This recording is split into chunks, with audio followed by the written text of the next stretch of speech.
Well, before the school, the school was divided at one point, so there was no math class in it. But once we became one, then I believe it. Have you ever heard competing called the Dragons? No. You never heard of it? Yeah, they used to go by the Dragons. When they had a football team at the time, they used to go by the Dragons. Do you know of any old historical and famous people who attend HTCL, like work there or just go there, donated? I think, is there a strip on one? Strictly? Yeah. Well, I just know it's strip on. And Mr. Price before we left. From your experience of being at HT, do you think that history is still alive? The history? Yeah. I would say so. It's still the only HBCU in Austin, and they're still well known. So I'd say it's still there. Do you think that the sports teams are a part of history today? I would say no, just because we don't have a football team anymore. I think the football team is very historical, but we don't have one, so.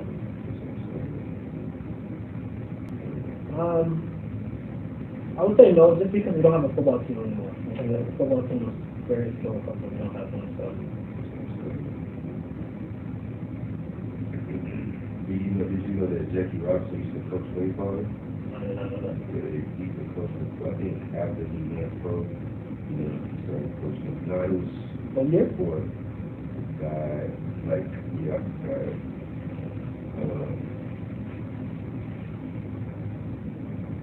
From your experience of being on the track and field team, what are the pros and cons? The pros are, you get to work out, you get to travel, you get to meet new people, experiences. The only con I would say is, well, it's personal, so it's more of a time management. If you're able to manage your time, then it's a pro for you. If not, then it's a con for you. So I would say it's debatable, depending on the person. With your honest opinion or honest answer, how was your experience running track and field? It was a good one. I didn't have much time management though, so that made it not really scalable. Yes, only because of being an officer. Has the institution improved since you've been in? I would say yes. The computer science department has improved drastically, and also the kinesiology department, along with their connections of getting students into different physical therapy programs and sports programs.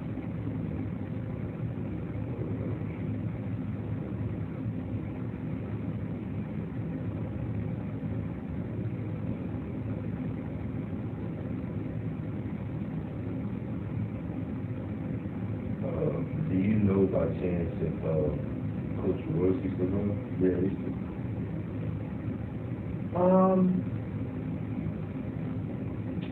I think so. I think he ran. Hi, I'm Micaiah Berry, and I'm here with Dr. William Oliver. He's the director of bands and assistant professor of music education. Yep, happy to be here. So yeah, so you got a couple questions for me. Yes. First one would be, how has the music program grown over the time that you've been here? I like that question. That's I think it's probably one of our crowning achievements. When I got here, which is a year and about 4 months ago, we had 8 music majors, 8.5. And over this past year, through a series of hiring, getting out into the schools and talking to different directors, we've been able to grow those 8 music majors to 47. So we have 47 music majors studying music performance and music education. So either they want to get into graduate school or they want to go out and be teachers. So, one day. Good. And now that's the whole program as in itself. Yeah. So I try to look at everything as one unit. So yes, there are subdivisions of the program. We have choral music program, which is under Dr. Gloria Quinlan. She's been here 23 years. And then we have the piano studio, which is still under instrumental, but we just consider it to be different because piano's a band within itself. And that's under Dr. Burnham, and he's been here 22 years, 21 years. Wow. And then I'm over the band portion. Then we also have Dr. George, who we've hired to take over the jazz portion of the band department. So yes. Yes. And speaking of the jazz department, I'm aware that we have a jazz orchestra and a jazz collective. Can you tell us about the collective? Yeah. And the jazz orchestra. Yeah, so the collective is an urban contemporary jazz group, and that means that we're pretty much playing everything from greatest hits of Earth, Wind, and Fire to some of the most popular artists on the radio today. So it's kind of like a fusion. We try to fit the music to, as you know, we try to fit the music to the audience that we're playing, and we play for a lot of corporate events, a lot of private events, which is why we don't have like an active calendar where everybody can just kind of show up. But that's a subset of our jazz orchestra, and that's our curricular offering, right? So that's the group that students are studying in school. They actually have classes that they register for, and that's an 18-piece big band, stage band, which is more like Duke Ellington and Count Basie. If we have a singer, it's probably just gonna be one at a time, male or female. Right. But yeah, and that's the jazz orchestra, and we play all of the standards. So we kind of talk to the ancestors and play the arrangements. Yeah.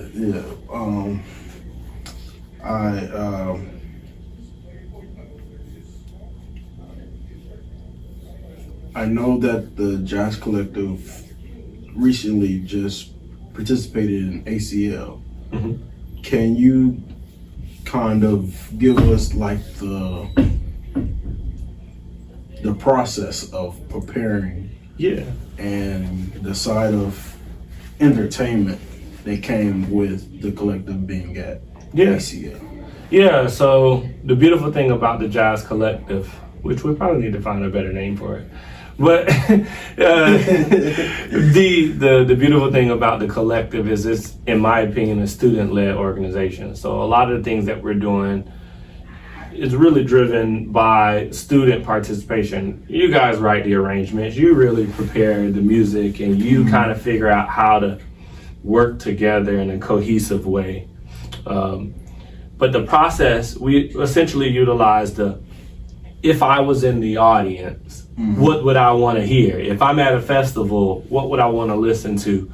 So that was our biggest process as far as the planning portion. Logistically, we met once officially a half a time a week, kind of unofficially, where the students would either meet in subsections, just rhythm section, just horns, or just vocalists. And they would piece together kind of this entire pie. So we just had all of these ingredients that we kind of merged together to put forth the best arrangement we could that would represent the artist well, but also represent the university well. So we were very selective on the music we chose and the lyrics and the meaning and message behind the music. But the process was a cool one. I think everybody, all 16 musicians, became a lot closer. And it was a very, very unique process. Ups and downs, not all beautiful. Right? It's some ups and downs, but we got a chance to learn how to work well with each other. And that was spearheaded by Dr. George, who's over the jazz program. Wow.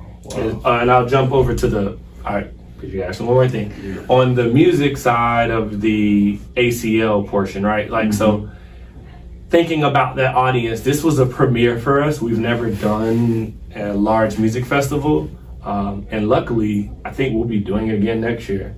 So we can learn a lot from the process this year and figure out what could be more efficient. But on that side, there was a lot of behind the scenes, a lot of email addresses and dog sniffing checks and all kind of stuff to get into the festival.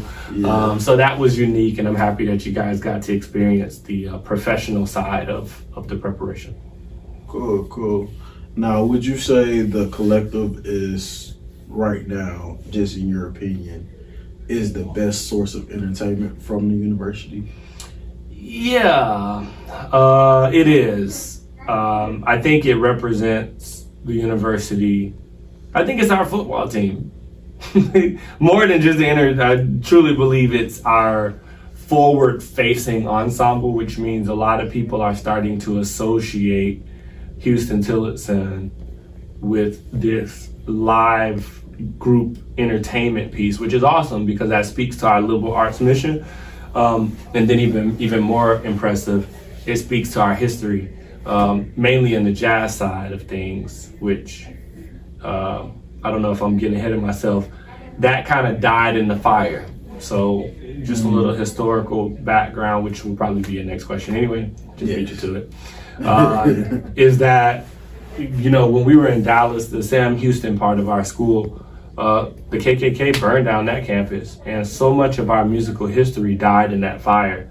But we have a rich legacy of professional musicians that some have gone on, but some are still actively performing, whether that's the Peterson brothers, as young and new as the Peterson brothers, or if we're thinking about the singer of the Count Basie Orchestra, right? Or we're thinking about, like, I mean, I can name so many people, but the only person I really want to bring forth is James Polk, because he's still living and he's an innovator of the East Austin scene. James Polk and the James Polk brothers, and their organ trio and group. So all that to say, you know, we just have a very rich legacy and history of music in the department, and I think it's pretty good, you know. And what would be some things to keep the legacy going, and you know, that will help us just let it not just die down, but keep it running? What would be some of the things? Yeah, for me, I'm big on reverence. Anybody that I deal with, I was raised by both parents, but I live next door to my grandma, so I was raised by my grandma. And just reverence and just paying respect to people older than you, understanding that we are what we are, we're in a position because of the work of someone else. So I think the way we can continue it is by honoring it. Anytime we do a performance, I think it's important to mention people who have come before us that may not have had the opportunities or the spotlights. Could be because of segregation, you know, racism, structural inequalities, all of the things. But we've been doing this for a long time, and I don't want people to feel like what you guys are doing is disconnected from the lifeline and life, you know, the bloodline of HT. We've always had phenomenal musicians. We've always had church musicians. We've always had, right?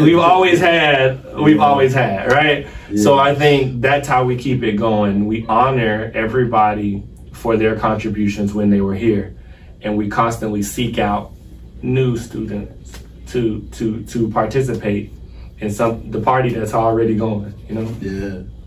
And I'm glad you brought up church, because I've seen and I'm experiencing how chapel service is now being more musically inclined. And I just want to hear your take on it. Like, what are some things you're looking forward to with the chapel service, and how do we keep it growing? Yeah, well, think about it. You know, if we go looking at our seal, University seal, and Union Strength, right? And that motto, like, we're faith-based institution at its core, right? Yeah. And therefore, chapel must be something that thrives, right? We spend an hour once a week. It's a dedicated hour, no instruction. And the music portion has become a highlight, but we know that in a daily church service, that music is a critical part and critical component. The beautiful thing is watching students move into these roles that we see on Sunday, but now our students get to experience them and use them as an opportunity to grow on Thursdays. So we're constantly working on time management, right? We're working on arrangements, incorporating different sounds and experimenting with different soundscapes. So yeah, I think chapel is, man, I mean, it's the highlight of me working here. I missed one chapel service, and I probably won't miss any. We went, 14 for 14? Yeah. You know, which is the first time in history where every week there was musical representation. I think that's huge. Sends a very strong message about where our values are. Good. We're gonna wrap it up in a little bit.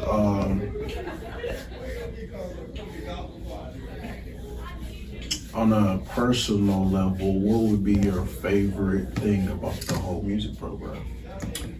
It's always the people. You know, I'm a people's person. I think most of my students see me as human. You know, human first and then professor, teacher. I think that's the most important thing. They see me as human first. And as a result of that, the interactions that I get to have with the students is the reason why I keep coming back. I remember when I first got here, it was, where are the students? Like, cool, Right. nice this, nice that, but where are the students? Because those are the people who make HT what it is. And therefore, it's impossible to love HT without loving the people of HT, because the people of HT are HT. And as a result of that, that's my favorite part of working here, the people that make it what it is. And long as people are involved, I'll do it. That's chapel, that's jazz collective, that's band, class. As long as the people are in the center of it or at the forefront of it, then you got my vote. Yes. Thank you so much. Do you have any questions for me? No, but I have some commendations. Like I think you're doing a phenomenal job. And project aside, one of our most consistent people down here. You're really like the engine that make this thing run, which can be pressure filled at times. So I commend you on that and do anything for you. So appreciate you. Thank you so much. And that'll be it. Hello, my name is Jackson Jones. Today I am with the University Archivist, Miss Bria Brown. And today I'll be asking her some questions about the entertainment of HT, Houston-Tillotson University. Ms. Brown, how are you doing today? I'm well. Hi, Jackson. Thank you for having me. Thank you for having me here in this lovely place. The first question I'm going to ask you is, what does entertainment mean to you? Entertainment just means that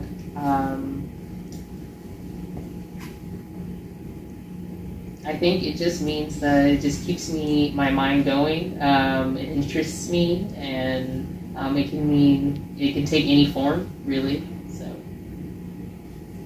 Any form. So, amongst Houston-Tillotson University's history, as you are the university archivist here, amongst all the things that you research, amongst all the things that you find amongst the schools, what part interests you the most about the entertainment portion of Houston-Tillotson University? Well, there are quite a few things, but should I just list them out, or? Okay.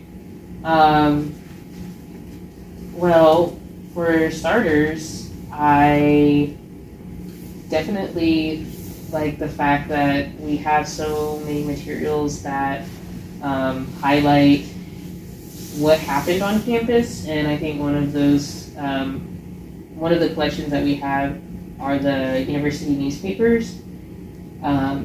So after the merger, you have the Rams Foreign Journal, and one event in particular I found earlier this year happened February 27th of 1975. Earth, Wind, and Fire was here on campus. Yeah. There was also the at one point in time, like between in the 70s and the 80s, there was a large international population here. So anyone from like Iran, Egypt, Latin America as well. So we had an international cultural festival here. And we actually had that back in like the 70s and the 80s and the 90s. Yeah. So that's one thing that I really enjoy. But we also had a lot of African festivals and like African artifacts that were here in the library as well. So another form of entertainment. And then also, I think a huge form of entertainment is Miss HT. But back then it was just Miss HTC, but it started back in 1952, and it's still going on today. We also had a Mr. HTC, or Houston Tillotson College, but that started back in like '89. So that one's relatively new, but it's a great addition. One thing that you said that really piqued interest was the international festivals. Do you believe that Houston Tillotson should continue those traditions, bringing different cultures and people of different backgrounds to this school so that we can experience their culture as well?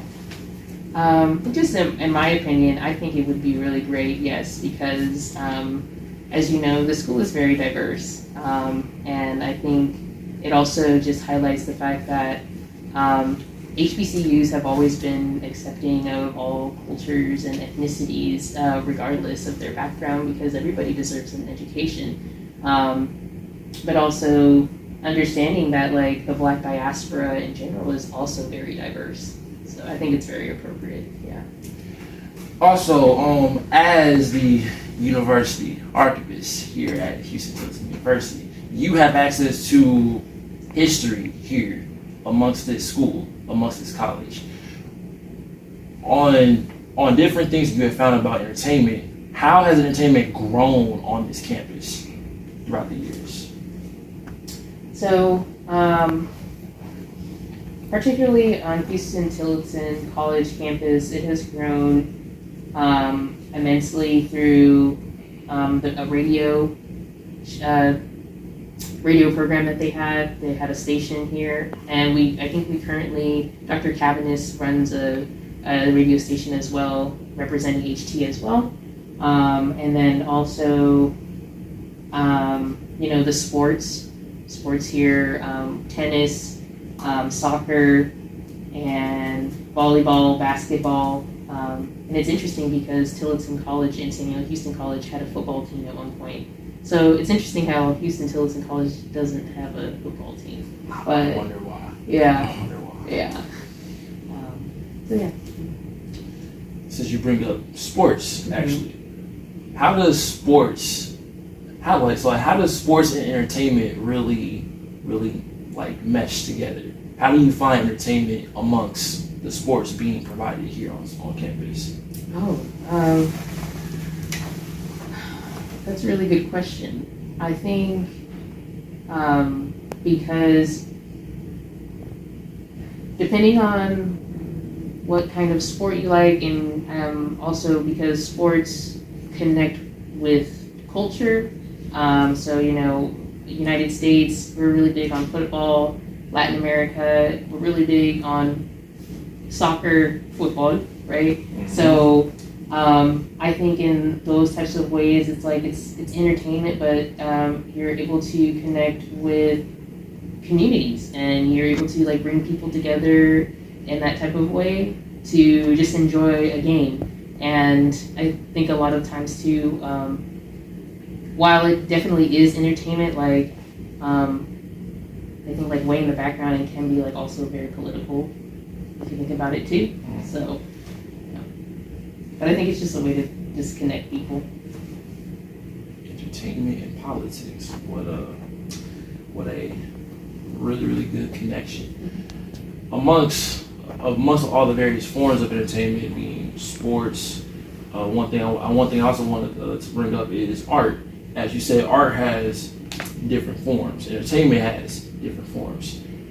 How does the art that was expressed on this campus long ago, like in the 1960s and 70s and 80s, versus how it is expressed now? Where I've done a little research, I've learned that they had a band day consisting of their marching band and their majorette team, coming together, and their featured act was a 67 saxophone musical piece.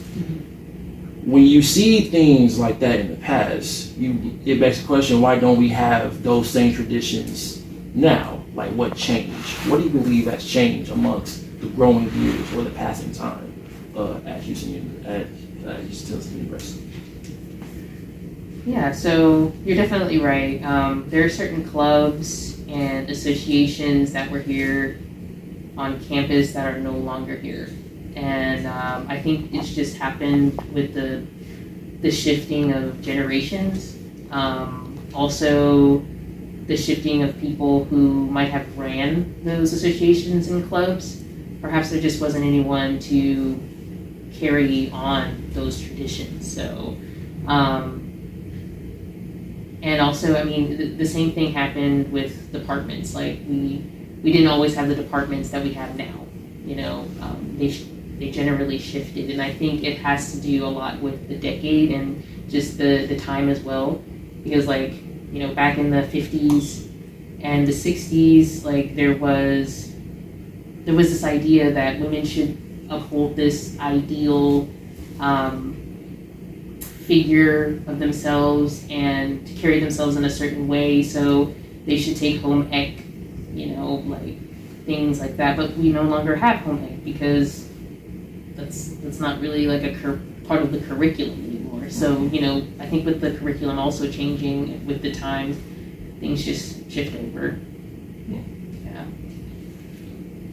The shifting over as time goes on, you know, like different courses, different, you know, like different curriculums, as you say, are just not as relevant now as they were then. One thing that was brought up amongst is these newspapers, these news articles. Amongst all of these wonderful news articles that you have access to, I remember seeing one of them featuring a Miss Fine Arts. Mm-hmm. So going on to that research with fine arts being more of a women-based source of entertainment, where going back as far as the yearbooks that you have here, seeing that probably only women or a majority of women doing theater and singing, musical forms of entertainment like that. As the time goes and as time goes on, you have seen a shift of men doing fine arts as well. How do you predict that shift to either progress or decrease as time goes on? Do you think that there will be more men going into fine arts? Do you think there will be less men and more women coming back into fine arts?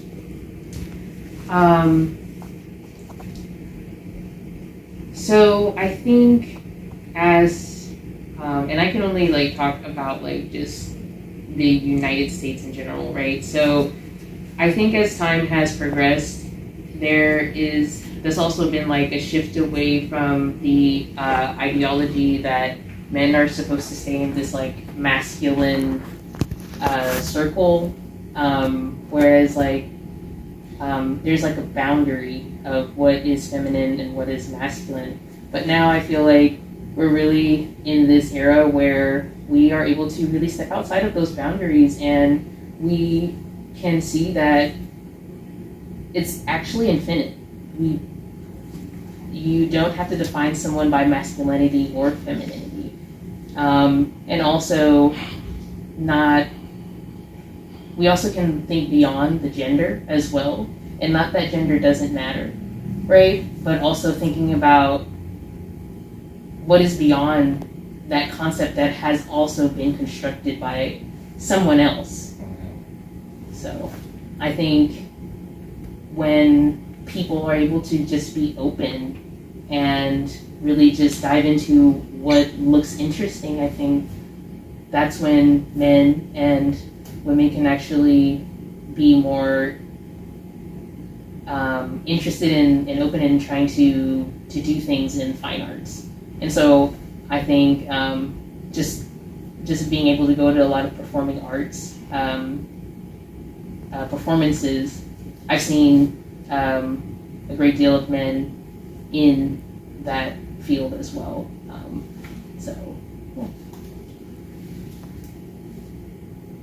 Quick question. question for the university archivist here, Ms. Bria Brown. How long have you been working here at Stilson University? Since September of 2021. So relatively new. Okay, so when you first started working here, and under the lens of the entertainment aspect, because we know COVID, of course, happened. When was the lowest point of entertainment for this campus when you was here working as faculty staff? Ooh, that's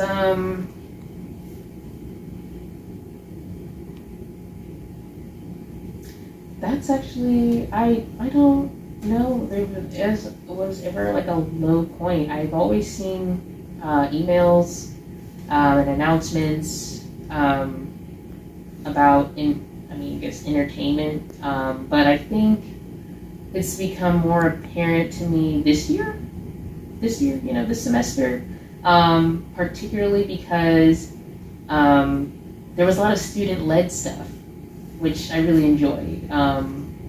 For instance, Brandon Madian, sorry if I'm mispronouncing that, but he actually had put on a Halloween fashion show. So things like that. I was there. Yeah. Front row. See? I was there. So I think when students make an initiative to put on forms of entertainment, like it's really a hit. Student-led events. Amongst these wonderful events that was done in the past, do you think that the students who went here at Stilson University back then wanted to build or grow that sense of entertainment on campus for their campus life to be enjoyable throughout the years of college? Oh, definitely. I think even just from like the concert itself, Earth, Wind, and Fire, and also Miss HT, and the International Cultural Festival, because you have to get students involved in that, so most definitely. As entertainment in this world grows and grows throughout time, and as entertainment grows on this campus as the time goes on, how do you see entertainment on Stilson University going forward for the next 5 years or 10 years on this campus?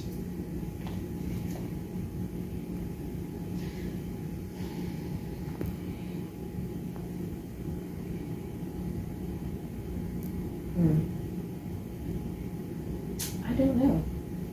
I'm hoping that the students who are here, though, they take initiative to do more things and also ask more questions, and propose more projects on campus, because I think there are departments who are interested in pursuing doing things on campus, but they also don't know like who would be interested in doing it. So yeah.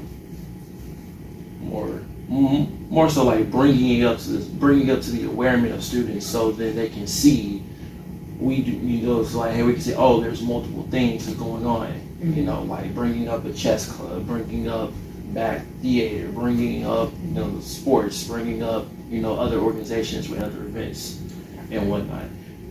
Do you think that entertainment is crucial for a college to be successful?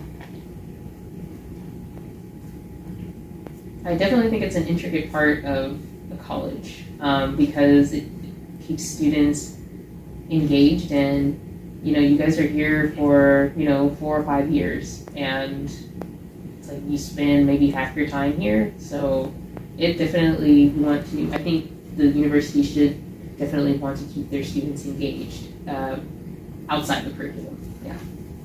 Okay. And last question, I promise.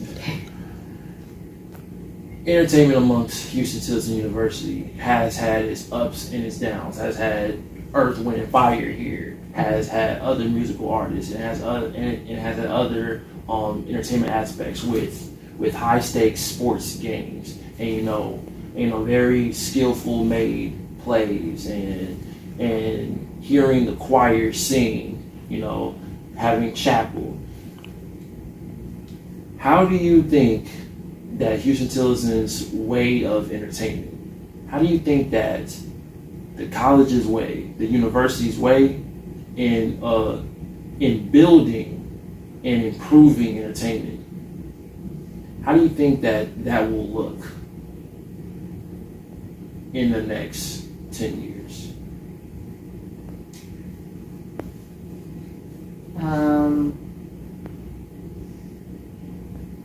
I think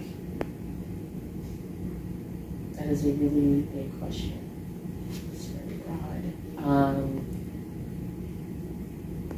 Well, I hope that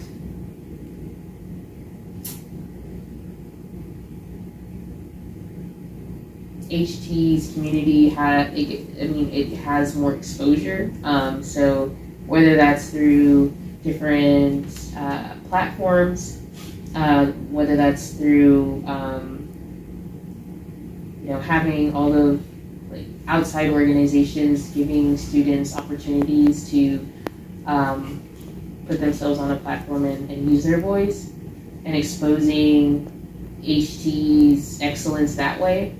Also, I hope that there's just more exposure through media for HT as well, and then other innovative avenues, honestly, because we have social media, we have newspapers, we have radio stations, but maybe there's something else that could grab people's attention and could be just new and fresh and would really get HT's name out there.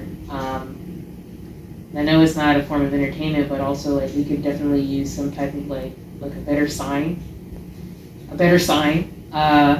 to really make this university pop, because we're the oldest institution in Austin. So. The oldest institution in Austin. By yours truly. Heard it here first. Well, thank you, Ms. Brown, for this lovely time. Thank you for allowing me into your space of work, and I hope you have a great day. Thank you, Jackson.